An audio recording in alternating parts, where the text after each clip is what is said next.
Olha, eu acho que todo ser humano já nasce com uma questão essencial. E ela está ligada às perguntas que a gente faz sobre quem nós somos, o que a gente está fazendo aqui, qual o sentido da vida e para onde nós vamos. Essas perguntinhas tão básicas e tão essenciais, às vezes são feitas de maneira literal, racional. E na maioria das vezes não. Isso quer dizer que grande parte do nosso comportamento ligado à nossa busca pelo trabalho, pela sobrevivência, pelos prazeres, pela alegria, pelo entretenimento, pelos sentidos todos, estão ligadas a esse conceito inicial. Afinal de contas, de onde nós viemos, nascemos sem pedir, e para onde nós vamos, apesar das religiões serem braços dessa questão, já que tentam responder às perguntas. A religião se propõe a dar respostas, mesmo que nem sempre seja satisfatória. Aquele que frequenta uma religião deve ter um componente chamado de fé, ou seja, não questione, né? Acredite naquilo que a religião diz, que o representante da religião diz, e pronto, que isso seja suficiente para cessar esses anseios presentes em todos os seres humanos desde sempre. Outros não, né? Outros trilham outros caminhos ligados à filosofia, que faz perguntas, e essa eu acho que é uma diferença básica da religião e da filosofia. A religião tenta dar respostas. A filosofia faz as perguntas. A ciência também está nesse caminho. A ciência faz perguntas e tenta dar respostas. Mas, à medida que a ciência chega às respostas, outras perguntas são feitas. Felizmente, cada resposta produzida pelo experimento empírico, pelo método científico, produz uma série de outras perguntas que continuarão movendo a ciência. O dia que a ciência encerrar e achar que descobriu todas as respostas, Einstein falava sobre uma teoria única, né? O que eu pessoalmente não acredito, a gente não sabe quase nada, né? Se isso acontecesse, acabaria a ciência. As respostas todas se concentrariam num dogma e aí viraria religião. Aliás, tem religião virando ciência, ciência virando religião, à medida em que religiosos tentam justificar a sua fé embasados pela ciência, sendo que são coisas diferentes, e à medida em que religiosos tentam embasar suas descobertas num dogma, numa certeza, num absoluto que define todas as coisas, tornando aquilo que é puramente pergunta e por isso mesmo movimento numa religião, o que também não é legal. O que eu quero dizer é que o ponto de partida das nossas questões científicas, religiosas, filosóficas e as nossas perguntas, mesmo que não formuladas, mas presentes nas nossas escolhas, tem a ver com essa questão mais básica e mais essencial. Quem somos nós? O que nós estamos fazendo aqui e para onde nós vamos? Pessoalmente, eu acho que ninguém chegou a uma resposta definitiva sobre isso.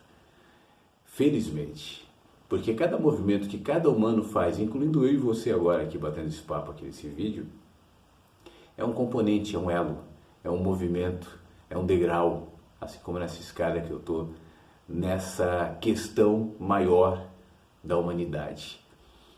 Pessoalmente, eu acho que o sentido de nós estarmos aqui, o sentido da vida, jamais vai ser respondido de maneira definitiva num dogma, seja científico, seja religioso, seja filosófico, por uma razão muito simples. Talvez a resposta para o sentido da vida sejam muitas. Muitas, tantas quanto pessoas estão por aqui agora, enquanto a gente está batendo esse papo aqui, vivendo a sua vida, fazendo as suas descobertas, quebrando a cara, tendo dúvidas, tendo certezas e depois se desiludindo com elas, seguindo esperançosos em direção a um horizonte, até perceberem enquanto caminham que o horizonte é só um estímulo para a caminhada, o horizonte não chega. Teorias utópicas de um mundo perfeito, contrastadas com a realidade de humanos imperfeitos, e ao tocarem nas teorias vão torná-las imperfeitas também. Não há socialismo perfeito, não há capitalismo perfeito, não há religião perfeita, não há ideia perfeita, não há seres perfeitos. Até porque o conceito de perfeição é muito relativo. A gente atrela o conceito de perfeição a uma questão moral. O que é ser perfeito? É não errar? O que é o erro? É ser bom? O que é a bondade? O que é a maldade? Essas perguntas são irrespondíveis no absoluto. Eu posso respondê-las perifericamente na minha relação contigo. É bom te respeitar. É mal passar por cima do que é importante para você e te desrespeitar. Mas esse conceito é um conceito nosso, que intermedia as nossas relações e sobre eles as leis são construídas, a Constituição, enfim, os dogmas que vão mudando com o tempo à medida em que as pessoas vão mudando. As leis, as constituições, as regras, mais do que mandamentos divinos, na minha opinião, são intermédios para que a gente se relacione, até porque as leis de 100 anos, de 500 anos, de 1000 anos atrás, felizmente já não valem hoje porque as pessoas mudaram. A gente está sempre em constante movimento e mudança e transformação.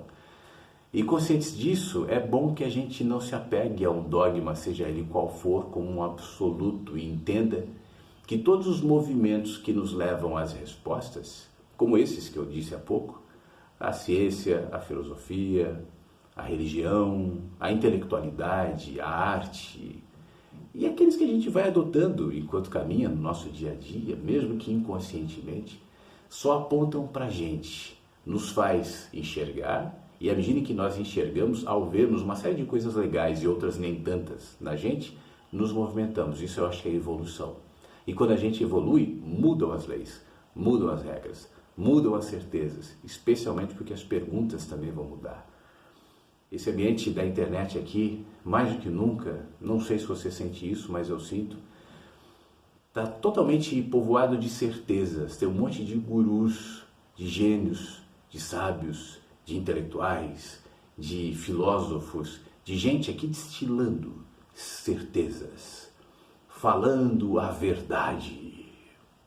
E talvez até seja a verdade daquele ponto, daquele momento, daquele ser, daquela coisinha, daquela pessoa que naquele ponto da história, daquele momento da própria vida, enxerga a realidade conforme diz.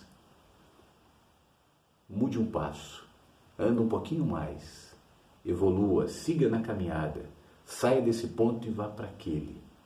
E as perspectivas todas vão mudar. A gente vai continuar fazendo as mesmas perguntas.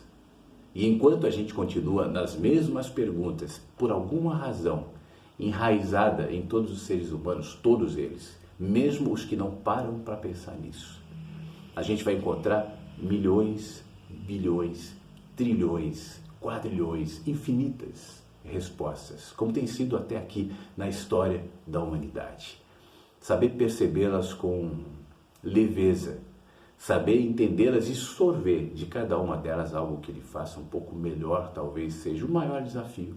E quem sabe, sem muita angústia em relação a isso, enquanto caminha, não na expectativa de chegar lá no horizonte, mas enquanto anda, enquanto caminha e faz as perguntas, quem sabe aos poucos você não vai encontrando as respostas e, sobretudo, os sentidos, que depois te encaminharão para outras perguntas.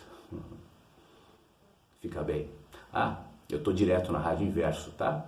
radioinverso.com. Questões como essa são diariamente tocadas lá. Eu estou quase todos os dias às 7 da manhã ao vivo, e quando eu não estou ao vivo tem a reprise de algum programa.